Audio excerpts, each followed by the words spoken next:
जय हिंद, नमस्कार प्यारे साथियों। आज हम डिस्कस करने वाले हैं क्लास 12 हिंदी का। आपके पास अंतिम समय है, आपको जितना पढ़ना है पढ़ लो, जितना रिवीजन करना है रिवीजन कर लो, क्योंकि हर एक बच्चे इन टॉपिक को कहीं ना कहीं देख चुके होंगे। तो मैं आज आपको एक ऐसा तरीका बताने वाला हूं कि आप हिंदी व्याकरण के अंदर जिसमें आते हैं रस, जिसमें आते हैं छंद और जिसमें आते हैं अलंकार, इन तीनों के आपको 6 एग्जाम्पल बताने वाला हूं। अगर आप इन्हें तैयार कर लेते तो मैं कहता हूं आपके 6 अंक बिल्कुल पक्के हो जाएंगे। अगर आप बोर्ड एग्जाम में एक अच्छा स्कोर चाहते हैं तो 6 अंक आप बिल्कुल पक्के कर लीजिए। आज की इस वीडियो के अंदर 10 से 15 मिनट या फिर 5 से 6 मिनट का वीडियो रहेगा। ध्यान से देख लेंगे तो मैं कहता हूं कि आपको कोई प्रॉब्लम नहीं होगी। इन तीनों टॉपिक में एकदम बेसिक से समझाएंगे, आपको यहीं पर याद करा के जाएंगे। सबसे आसान तरीका क्या होता है इसके बारे में डिस्कस करेंगे और ऐसे एग्जाम्पल बताएंगे जो हर साल पेपर में आते हैं। ऐसा नहीं आज आए कल नहीं आए परसों आए नरसों नहीं आए, ऐसे टॉपिक बताएंगे, ऐसे क्वेश्चन बता देंगे, ऐसे एग्जाम्पल बताएंगे जो आपके बोर्ड के पेपर में आते हैं।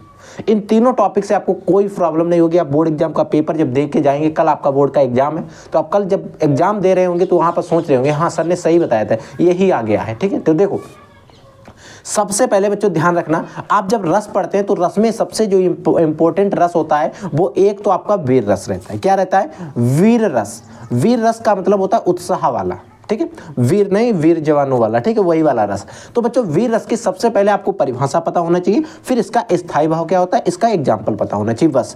तो देखो बच्चों, परिभाषा का मतलब ये होता है कि उत्साह नामक स्थायी भाव विभव अनुभव संचारी भाव के सहयोग से वीर रस की दशा को प्राप्त होता है। या फिर ये परिभाषा आपको डाउट लग रहा है, क्वेश्चन लग रहा है, एक तरीके से आपको हार्ड लग रही, ऐसे मान लो कि आपने जो पढ़ी है वो दूसरी है, तो मैं बच्चों आपसे कहूंगा कि आपने जो पढ़ी है वही याद रखें। ठीक है, देखो उत्साह नामक एक स्थायी भाव होता है, उस स्थायी भाव के विभव अनुभव और संचारी भाव के सहयोग से, इन तीनों चारों के सहयोग से वीर रस की उत्पत्ति होती है या वीर रस की दशा को प्राप्ति होती है। ऐसा आप याद रख सकते हैं। यानी कि उत्साह नामक स्थायी भाव विभव अनुभव और संचारी भाव के सहयोग से वीर रस की निष्पत्ति होती है। आप ऐसा भी परिभाषा याद रख सकते हैं। इसका स्थायी भाव क्या होता है? उत्साह होता है, याद रखना। ठीक है, एग्जाम्पल क्या है? ऐसा एग्जाम्पल है हर एक बच्चे ने शायद कहीं ना कहीं देखा सुना पढ़ा जरूर होगा। ठीक है, क्या है?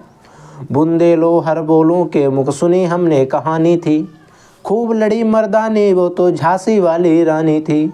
बुंदेलो हर बोलों के मुख सुनी हमने कहानी थी, सुनी एक कहानी थी, खूब लड़ी मर्दानी वह तो झांसी वाली रानी थी। फिर एक बात सुन लो, एग्जाम्पल जो है कि बुंदेलो हर बोलों के मुख हमने सुनी कहानी थी, खूब लड़ी मर्दानी वह तो झांसी वाली रानी थी। तो एक एग्जाम्पल है, अच्छे से याद रख लेना, क्योंकि हर एक बच्चे ज़्यादा से ज़्यादा जो बच्चे हैं उनको यही एग्जाम्पल याद होगा। ठीक है, अगला रस आपको बताने वाला हूँ करुण रस। सिर्फ 2 बताऊंगा, एक वीर रस, दूसरा करुण रस। आपको यहीं से बोर्ड के पेपर में आपको जरूर फंस जाएगा। ठीक है, जब किसी प्रिय व्यक्ति या प्रिय वस्तु के नष्ट या विनष्ट हो जाने पर हृदय में जो शोक भाव उत्पन्न होता है उसे करुण रस कहते हैं। जब कोई वस्तु हो, कोई प्रिय व्यक्ति होता है, उसके नष्ट या विनष्ट हो जाने से हमारे हृदय में जो रोने की भावना आती है, एक शोक का भाव जागृत होता है, शोक का भाव उत्पन्न होता है, उसे ही बच्चों हम लोग करुण रस कहते हैं। तो करुण रस का स्थायी भाव क्या होता है? शोक। क्या होता है? शोक होता है। अगर बच्चों हम इसके एग्जाम्पल की बात करें तो इसका एग्जाम्पल समझ लो, और कई बच्चों को अदर भी एग्जाम्पल याद होंगे तो परिभाषा आप ये लिख सकते हैं, एग्जाम्पल कोई भी लिख सकते हैं, जो भी आपको याद है। नहीं याद है तो मैं जो बता रहा हूँ वो सारे रिसर्च के बाद ही जो सबसे ऐसे मुझे लगे हैं कि ये बच्चों को याद करना चाहिए वही बताएं। देखो, मणि खोए भुजंग सी जननी फनसा पटक रही थी शीस, यानी कि मणि खोए भुजंग सी जननी और फनसा पटक रही थी शीस, अंधी आज बनाकर मुझको किया न्याय तुमने जगदीश, यानी कि अंधी आज बनाकर मुझको किया न्याय तुमने जगदीश। तो ये जो एग्जाम्पल है करुण रस का है, ऊपर एग्जाम्पल था वीर रस का था।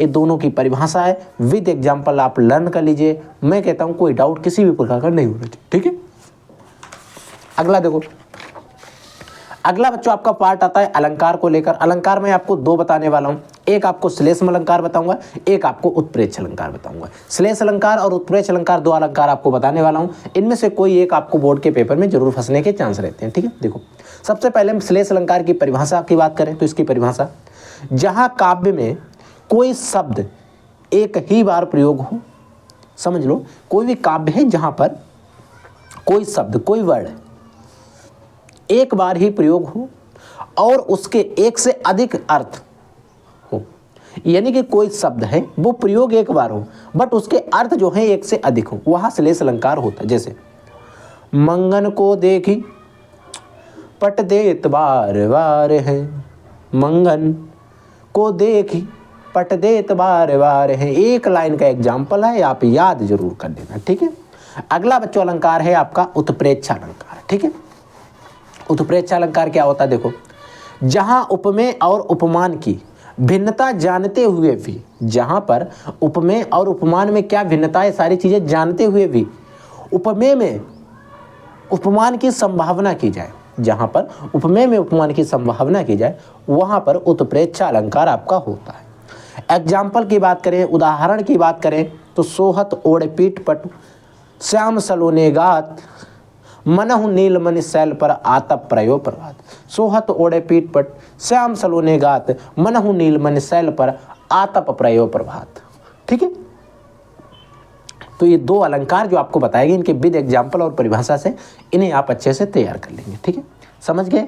तो देखो जो अब हम बात करेंगे छंद को लेकर। छंद में हम आपको दो छंद बताएंगे, एक दोहा बताएंगे और एक आपको सोरठा बताएंगे। इन्हीं से बोर्ड के एग्जाम में फंसने के चांसेस सबसे ज्यादा है। ठीक है, देखो दोहा क्या होता है, इसकी पहले परिभाषा देखेंगे, फिर इसका एक उदाहरण देखेंगे। देखो यह अर्ध सम्मात्रिक छंद है। ये जो दोहा होता है एक अर्ध सम्मात्रिक छंद है। इसमें 4 चरण होते हैं, इसमें नंबर ऑफ चरण जो होते हैं 4 चरण होते हैं। ठीक है, इसमें पहले और तीसरे चरण में 13-13 मात्राएं, पहले और तीसरे चरण में 13-13 मात्राएं तथा दूसरे और चौथे चरण में 11-11 मात्राएं होती है।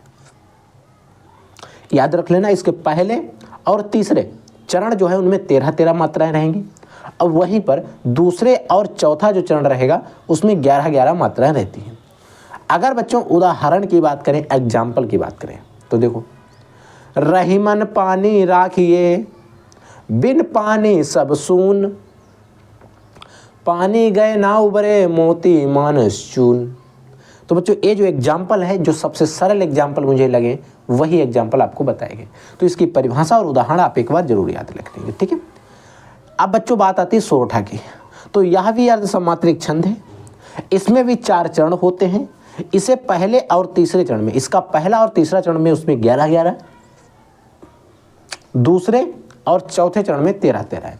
और दोहे में क्या होता है, पहले और तीसरे चरण में 13-13 और यहाँ पर क्या होता है पहले और तीसरे चरण में 11-11, यानी कि उल्टा होता है। इसका जो पहला और तीसरा चरण होता है जितनी मात्रा होती है इसके उतनी दूसरे और चौथे चरण में होती है। ठीक है, पहले और तीसरे चरण में 11-11 तथा दूसरे और चौथे चरण में 13-13 मात्राएं होती है। यह दोहे का उल्टा होता है। सही बात है, ये क्या होता है दोहे का उल्टा होता है, क्योंकि दोहे में पहले और तीसरे चरण में 13-13 थी और इसमें 11-11 थी, बट इसमें क्या होता है उसका उल्टा होता है। उदाहरण की बात करें तो देखो इसका जो उदाहरण है तो इसे याद रखो। देखो सुनत सुमंगल बैन, सुनत सुमंगल बैन मन प्रमोद तन पुलक भर, शरद सरोहु नयन तुलसी भरे स्नेह जल।